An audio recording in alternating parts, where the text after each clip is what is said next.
वनिकम वंदनम स्वागतम नमस्ते सत श्रीकाल अस्सलाम वालेकुम। हेलो दोस्तों, मैं आपकी प्रिय दोस्त प्रियंका सभी का स्वागत करती हूँ टाइम्स ऑफ यूपीएससी के चैनल पे। आज डेट है 25 मार्च। देख लेते हैं कौन कौन से आर्टिकल हैं। तो सबसे पहला आर्टिकल यहाँ पे राइटर जो बताना चाह रहे हैं, इंटरनेशनल लेवल पे जो एफडीआई आता है इंडिया में, तो इनका कहना है कि अभी अगर आप रिसेंटली देखोगे तो एफडीआई थोड़ा सा पिछले कुछ पास्ट ईयर्स से थोड़ा सा स्लो डाउन देखने को मिला है। जैसे जो एफडीआई 2000 एफडीआई, पहली बात तो मैं बेसिकली एफडीआई बता दूँ तो फॉरेन डायरेक्ट इन्वेस्टमेंट होता है। यानी जैसे मान लीजिए आप जैसे हमारा देश इंडिया है, तो कोई श्रीलंका से या फिर इंडोनेशिया से या फिर यूरोप के नेशन से या फिर यूएसए से, है ना, तो यहाँ से कोई कंपनी है या चाइना से इवन, है ना, एशिया के ही चाइना से कोई इन्वेस्टमेंट करना चाह रहा है इंडिया के किसी भी फील्ड में, अगर जैसे रियल एस्टेट हो गया या फिर कोई एयरलाइंस हो गई या फिर कोई फैक्ट्री बनाना चाह रहे हैं किसी पे भी, या फिर कोई शेयर मार्केट्स हो गए, तो उस पर इन्वेस्ट करते हैं डायरेक्ट, तो वो एफडीआई कहलाता है, फॉरेन डायरेक्ट इन्वेस्टमेंट। इसमें भी क्लासिफिकेशन होता है फर्दर, जैसे उन्होंने ग्रीन फील्ड में करा है या ब्राउन फील्ड में करा है। ग्रीन फील्ड का मतलब मान लीजिए कोई यूएसए की कंपनी है, वो इंडिया आके इन्वेस्ट तो कर रही है एफडीआई, और वो ग्रीन फील्ड यानी वो खुद ही उस चीज़ का मैनेजर है, उसकी ओनर है, और उसके सारे चीज़ें उसने खुद ही शुरू करी है। लेकिन ब्राउन फील्ड में क्या होता है कि ऑलरेडी कोई कंपनी एग्जिस्ट कर रही थी, तो उसमें उन्होंने अपना शेयर जो है परचेज़ किया है, इन्वेस्ट किया है, लेकिन जो डायरेक्टर जो पोस्ट है या डायरेक्टर जो अकाउंटेबिलिटी है वो उस कंपनी के पास या उस देश के पास नहीं है, यानी यूएसए के पास नहीं होगी। तो that's the brown field and difference between the green field and brown field. ठीक है, तो यहाँ पे राइटर ये बताना चाह रहे हैं कि पिछले अगर आप 1 साल के बाद देखोगे तो 6% से अब 2% के आसपास आ गया है। और ये डेटा जो दिया गया है ग्लोबल इन्वेस्टमेंट ट्रेंड मॉनिटर के द्वारा बताया गया, यूएनसीटीडी के द्वारा। और इंडिया की बात करोगे तो 2021 में वो 84.8 बिलियन जो है हिट किया है, सबसे अभी तक का हाईएस्ट रिकॉर्ड है इन्वेस्टमेंट का एफडीआई का। और 23-24 तक आते आते वो 71 बिलियन हो गया। ठीक है, तो धीरे धीरे ऐसा देखने को मिल रहा है कि जो एफडीआई है वो कम होता जा रहा है। देखिए, इसके रीज़न बहुत सारे होते हैं, ऑल द रीज़न पे तो राइटर्स पे डिस्कस नहीं कर रहे हैं। लेकिन अगर आप चाइना का देखोगे तो राइटर का कहना है कि इंडिया उतना जो है अपने आप को आगे टेक ओवर नहीं कर सका जितना चाइना ने किया है एफडीआई के फ्लोज में। ठीक है, जैसे चाइना ने क्या किया है, अपना FDI Vietnam, Thailand, Cambodia, Malaysia से खुद ने भी इन्वेस्ट किए और वहाँ से नेशंस को चाइना में भी इन्वेस्ट करने के लिए मजबूर किया है। जैसे क्योंकि आपको पता है ये चाइना के साथ जैसे वियतनाम, थाईलैंड है, तो ये तो जो चिप मैन्युफैक्चरिंग होती है ना, जैसे इलेक्ट्रिक व्हीकल्स के लिए या फिर किसी भी फ़ोन में जो यूज़ होने वाले चिप हैं, उनके लिए ना चाइना बहुत बड़ा एक मैन्युफैक्चरिंग हब बन चुका है। और उसके साथ साथ जैसे कि जो लिथियम आयन बैटरीज़ होती हैं उसका बहुत बड़ा हब है वियतनाम। ठीक है, तो और जैसे अगर एप्पल की भी अगर आप प्रोडक्ट के ले लोगे तो उसके भी बेयर पार्ट्स जो होते हैं, जैसे चार्जर वियतनाम में बनता है, इसका जो बॉडी होती है फ़ोन की या टैबलेट की वो चाइना में बनती है। तो हर एक बेयर पार्ट्स हैं वो अलग अलग नेशंस में बनती हैं, है ना। तो इस तरीके से इसने काफ़ी एफडीआई अपने आप की तरफ से अट्रैक्ट किया है। लेकिन राइटर बता रहे हैं कि अभी हाल फिलहाल एक रिपोर्ट के अकॉर्डिंग जो है इंडिया भी कोई पीछे नहीं रहा है। रीसेंट एग्जांपल अगर आप देखोगे तो चाइना की कंपनी है सेक मोटर्स, जिसके अंडर में एमजी मोटर्स आती है। एमजी मोटर्स कंपनी तो आपने सुनी है, कार की, बहुत फेमस है। तो उसकी जो शेयर्स हैं जीएसडब्ल्यू ग्रुप, जो हमारे इंडिया का जीएसडब्ल्यू, जो कि अभी का इंडिया का प्रेजेंट लेवल पे प्राइवेट का सबसे बड़ा लार्जेस्ट स्टील इंडस्ट्री ओन करता है, जीएसडब्ल्यू ग्रुप जो है, उन्होंने यहाँ के जो स्टेक्स हैं वो चाइना से ही लिए हैं। तो इस तरीके से कहीं ना कहीं ये दिख रहा है कि इंडिया की तरफ से भी एफडीआई का जो है इन्वेस्टमेंट वो बहुत बड़े रफ्तार से हो रहा है ना। इंडिया ने भी अपने आप को पुश किया है बाकी नेशंस को अपने आप में इन्वेस्ट करने के लिए भी। ठीक, तो ऐसे ही इकोनॉमिक अफेयर्स ने भी यहाँ पे फोकस किया, और जो गवर्नमेंट है वो भी काफ़ी अपॉर्चुनिटीज़ ग्लोबली जो है क्रिएट करने की कोशिश कर रही है।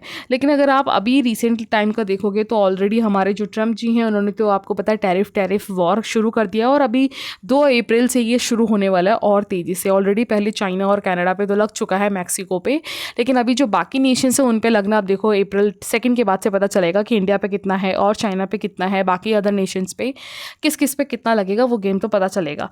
लेकिन राइटर यहाँ पे कह रहे हैं कि यूएसए के साथ ट्रेड करना बुरा नहीं है, जिस तरीके से चाइना का जो एफडीआई है वो बढ़ता जा रहा है, क्योंकि यूएसए के साथ इंपोर्ट एक्सपोर्ट करना इंडिया के लिए फ़ायदा रहेगा। ठीक है, तो ऐसा राइटर का कहना है।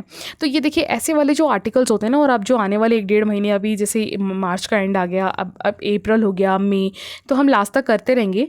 ठीक है, तो ऐसे वाले आर्टिकल्स जो भी आप में से जो भी एग्ज़ाम दे रहे हो, तो आप इसको, या फिर एग्ज़ाम नहीं भी दे रहे हो, तो आप इसको है ना एक समझ बना के रखना, एक है ना, इनको याद करने की ज़रूरत नहीं है। तो इससे क्या होगा, जिस दिन पेपर आएगा ना, अगर आप देते रहो ठीक है, नहीं भी दे रहे हो तो उसके बाद भी तो सॉल्व करोगे ना, तो आप देखना इन चीज़ों की क्लैरिटी से ना आप काफ़ी क्वेश्चंस के ऑप्शंस को एलिमिनेट कर पाओगे। ठीक है, तो नेक्स्ट आर्टिकल चलते हैं।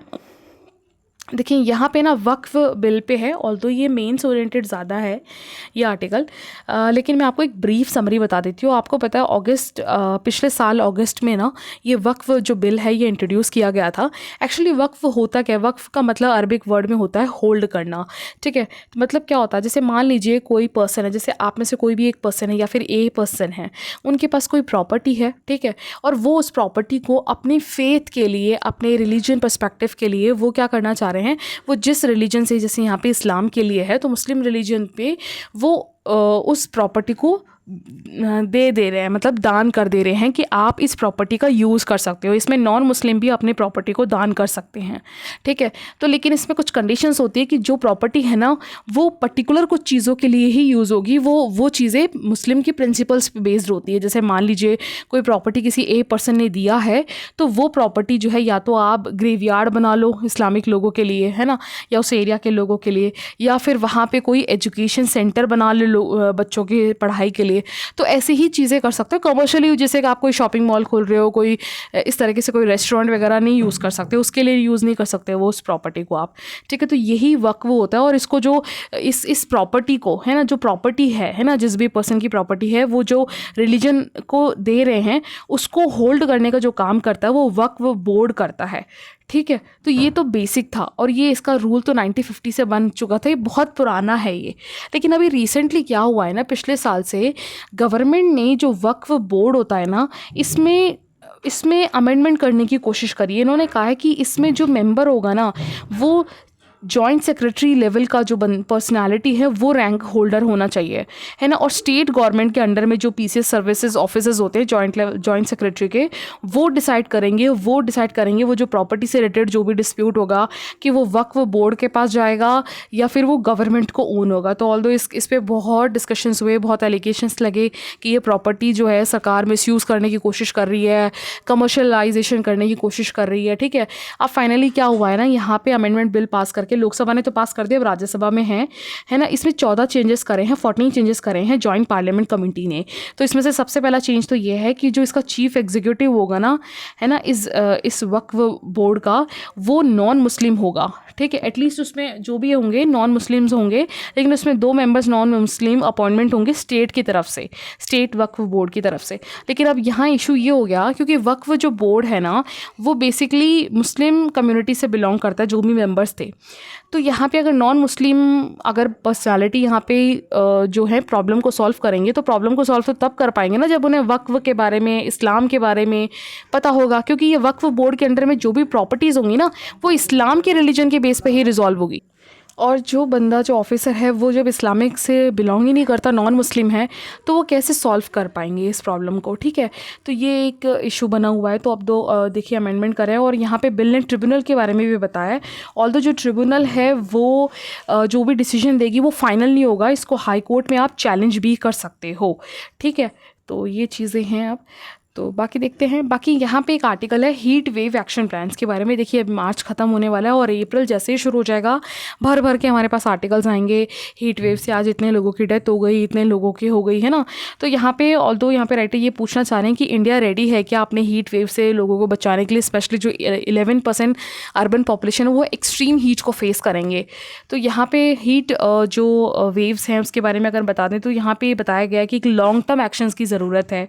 ऑल्दो इस चीज़ के बारे में 2024 में जो union ministry mister Jitendra Singh ji हैं, उन्होंने भी लोकसभा में इस बारे में डिस्कस किया था। एनडीओ को बोला कि इम्प्लीमेंट करना होगा एक्शन जो हीट एक्शन प्लान है 23 हीट प्रोन स्टेट्स के अंडर में with the collaboration of states के साथ मिलकर, ठीक है। क्योंकि अब जैसे अप्रैल शुरू होते हैं आपको डिफरेंस पता चल जाएगा कितने ज़्यादा जो है इश्यूज़ ये आएंगे, और स्पेशली बेंगलुरु, दिल्ली, फरीदाबाद, ग्वालियर, कोटा, इन जैसे रीजन्स में बहुत ज़्यादा देखने को मिलती हैं, ठीक है। तो यहाँ पे एक चीज़ जो मेनली बताई गई है, तो यहाँ पे कुछ चीज़ें जैसे बताई गई हैं कि जैसे जो घर होना चाहिए वो बनते टाइम ही कूलिंग बेस्ड होना चाहिए ताकि वो हीट को एक्सपोज कर सके, बाहरी हीट वेव्स को एमिट कर सके, और जो इलेक्ट्रिक ग्रिड्स होती हैं वो इस तरीके से बेस्ड बनी हो बिल्डिंग के लिए, सेफ्टी भी हो और रिलायबल भी हो हीट्स के लिए। तो इस तरीके से अर्बन शेड जो है ग्रीन कवर ज़्यादा से ज़्यादा होना चाहिए, ठीक है। तो इस तरह के सजेशंस हैं, बाकी इस पर आर्टिकल्स आएंगे तो ऐसा इंपॉर्टेंट इतना है नहीं, बट फिर भी कर लिया। आपको पता है यहाँ पे जो दिल्ली हाई कोर्ट के जजेस हैं उनके ऊपर वो जो मिस्टर यशवंत वर्मा जी हैं केस चल रहा है, इंक्वायरी चल रही है, ये उनके घर की पिक्चर है। तो यहाँ पे अभी जो है इंक्वायरी चल रही है। अभी ऑल्दो आपको पता है प्रिलिमिनरी रिपोर्ट आई है, जो इंक्वायरी हुई है, अभी फाइनल जो है रिपोर्ट सबमिट नहीं हुआ है। तो यहाँ पे एक डिफरेंस राइटर डिस्कस कर रहे हैं कि एक तो होता है जो जजेस होते हैं हाई कोर्ट के या फिर सुप्रीम कोर्ट के, चाहे इवन सीजीआई भी हो, है ना, चाहे सीजीआई सुप्रीम कोर्ट के या सीजी जो है हाई कोर्ट के, इन्हें हटाने के लिए इम्पीचमेंट लाया जाता है, ठीक है। और इम्पीचमेंट क्या होता है, इम्पीचमेंट के बारे में जो है सुप्रीम कोर्ट के लिए तो आर्टिकल 124 क्लॉज 4 में है और हाई कोर्ट के 218 में है, ये कॉन्स्टिट्यूशन में मेंशन है। और ये इम्पीचमेंट कब होता है, जब मिसबिहेवियर और इनकैपेसिटी प्रूव हो जाती है कि जिस भी जजेस के द्वारा ये काम किए गए हैं, कि अगर उन्हें मिसबिहेव किया है, इनकैपेसिटी करी है, तो यहाँ पे इनकैपेसिटी है, उनमें काबिल नहीं है, तो उन्हें इम्पीचमेंट पास करके इन्हें उस जज के पोस्ट से हटा दिया जाता है। लेकिन उसके लिए क्या करना होगा, आपको जो लोकसभा और राज्यसभा में है उसमें प्रेजेंट और वोटिंग में दोनों हाउसेज में, लोकसभा और राज्यसभा में 2/3 की मेजॉरिटी से एक तो बिल पास करवाना होगा, और वोटिंग में नियरली जो है टोटल मेंबरशिप ऑफ जो फेवर मेंबर है उसमें से 50% लोगों का जो है इसमें हाँ होना चाहिए, ठीक है, रिमूव के लिए। तब उसके बाद जो है पार्लियामेंट इस बात को जो है प्रेसिडेंट के पास भेजती है और प्रेसिडेंट मोशन पास करते हैं कि अब इस फलाना जज को यहाँ से रिमूव कर देना है। ये तो रही इम्पीचमेंट की। और ये किस बेसिस पे होता है, दो चीज़ों पे होता है, एक तो इनकैपेसिटी पे होता है और एक मिसबिहेवियर पे होता है। लेकिन यहाँ जो मिस्टर वर्मा के साथ जो केस है वो अलग है, यहाँ पे ये इसके बीच में नहीं आता, ये दूसरा आता है। इसमें क्या आता है, जो राइटर का कहना है, यहाँ पे मिस्टर वर्मा के साथ इंक्वायरी बैठी है, इन हाउस इंक्वायरी, ठीक है। तो यहाँ पे इन हाउस इंक्वायरी में क्या है, ये प्रोविज़न सबसे पहला जो है ये शुरू हुआ था आप 1995 के आसपास, जब बॉम्बे के एम भट्टाचार्य पर जो है एलिगेशंस लगाए गए थे बार एसोसिएशन के द्वारा, ठीक है। तो यहाँ पे जो है एक्चुअली उन पे भी लगाया गया था कि ये जो मिसबिहेवियर है, बैड बिहेवियर है, ये किस बेसिस पे जो है एक जजेस को ये डिसाइड कर सकते हैं करें कि इन्होंने बैड बिहेव किया है, मिसबिहेव किया है, तो इन्हें जो है हटाया जाए। ऑल्दो इस चीज़ के बारे में आर्टिकल 124 में क्लियरली मेंशन नहीं है। तो इसके लिए इस केस के बारे में सुप्रीम कोर्ट ने क्या किया, जब ये सुप्रीम कोर्ट में केस गया था 1995 के आसपास, इन्होंने 5 मेंबर की जो है कमेटी बिठाई और उन्होंने फिर जो है इसमें डिस्कस किया और कमीशन के द्वारा रिपोर्ट मांगी। तो फाइनली वो रिपोर्ट 1997 में सबमिट हुई। तो इसमें क्या होता है इस इंक्वायरी में कि इम्पीचमेंट के अलावा जुडिशरीज पे किस किस तरह के जो केसेस चलते हैं। अब जैसे इन हाउस इंक्वायरी है तो उसमें क्या होता है, 3 मेंबर की कमेटी होती है और उस 3 मेंबर की कमेटी के लिए भी ना पहले या तो हाई कोर्ट या फिर सीजीआई को लगना चाहिए कि ये जो केस है इसकी बहुत ज़्यादा डीप इंफॉर्मेशन या डीप जो है इन्वेस्टिगेशन करने की बहुत ज़्यादा ज़रूरी है। अगर जब लग जाता है सीजे को, हाई कोर्ट के चीफ जस्टिस को अगर लग जाता है तो वो क्या करते हैं, 3 मेंबर के पैनल को बिठाते हैं। अब ये 3 मेंबर जो हैं, एक तो प्रिलिमिनरी जो है रिपोर्ट ऊपर मोटा मोटा इन्फॉर्मेशन निकालेंगे, उसके बाद पूरी तरीके से वो कमेटी जो है पूरी तरीके से सारी छानबीन करके फैक्ट एंड फिगर्स के साथ रिप्रेजेंट करेगी, ठीक है। तो ये जो है वापस सुप्रीम कोर्ट में फाइनली जो है रिपोर्ट पेश किया जाएगा और कमेटी को अगर लगता है कि जो ये केस है उसके एविडेंस हैं वो इतने स्ट्रॉन्ग नहीं हैं तो जज के ऊपर एक्शन उठाया जाए या नहीं जाए, तो अगर एविडेंस स्ट्रांग नहीं है तो फिर जो कमीशन है वो ये बोलती है कि अब सुप्रीम कोर्ट डिसाइड करेगा, एडवाइस देगा कि क्या करना है।